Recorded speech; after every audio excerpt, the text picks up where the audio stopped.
All right, guys, 3 new products I got yesterday is this mat. I love it, double-sided, absolutely huge. Fits a countertop perfectly, guys.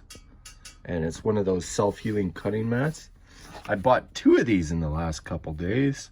They're actually really good quality and fair price. They're like 3 meters, under 15 bucks. And then I got a new fuse box. They finally changed the design on these, so you can lock it. I own 2 other ones, and the covers never stay on. So that's kind of interesting. They kind of upgraded it. It's a little bit thicker than they usually were as well. And then a couple bonus, I also got this new style shunt. So it's got color on it. That's why I was intrigued, but it's pretty much the same one. I still haven't set it yet. We're waiting for the battery to be full up. And then I also got these dimmers, which are pretty good, off and on.